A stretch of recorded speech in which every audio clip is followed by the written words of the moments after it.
अस्सलामु अलैकुम वरहमतुल्लाहि वबरकातुहू। क्या आप जानते हैं कि रमज़ान सिर्फ रोज़ा का नहीं बल्कि कुरान का भी महीना है? बहुत लोगों को ये बात पता होगा और बहुतों को नहीं, लेकिन सबसे ये सवाल है कि सोचिए, क्या हम सिर्फ तिलावत कर रहे हैं या कुरान को अपनी ज़िंदगी का हिस्सा भी बना रहे हैं? अगर हम कुरान को समझने की कोशिश नहीं करते हैं तो क्या हम असल रमज़ान मना रहे हैं?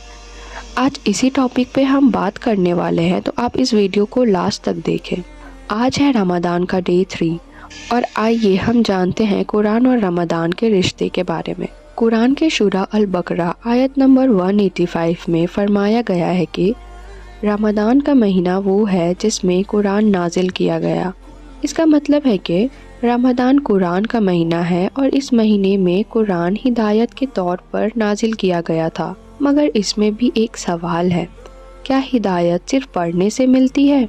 जी नहीं, बल्कि उसे समझने, उस पर अमल करने से मिलती है। आइए अब हम देखते हैं कि हदीस में क्या फरमाया गया है। सुनान अबी दाऊद 1453 में नबी सल्लल्लाहु अलैहि वसल्लम इरशाद फरमाते हैं कि जिसने कुरान को पढ़ा, सीखा और इस पर अमल किया तो उसके वालिदैन को क़यामत के दिन नूर का ताज पहनाया जाएगा। देखिए वो कितना प्राउड मोमेंट होगा, कितना खुशी का बात होगा, कितना खुशी का मंजर होगा।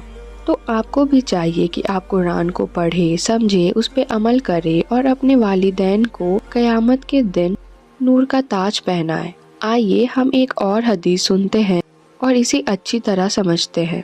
सही अल बुखारी 5027 में नबी सल्लल्लाहु अलैहि वसल्लम इरशाद फरमाते हैं कि सबसे बेहतरीन इंसान वो है जो कुरान सीखे और दूसरे को सिखाए।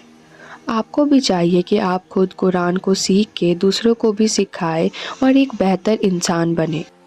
अब आइए एक सवाल देखते हैं, क्या कुरान सिर्फ पढ़ने के लिए है या उस पर अमल करने के लिए भी?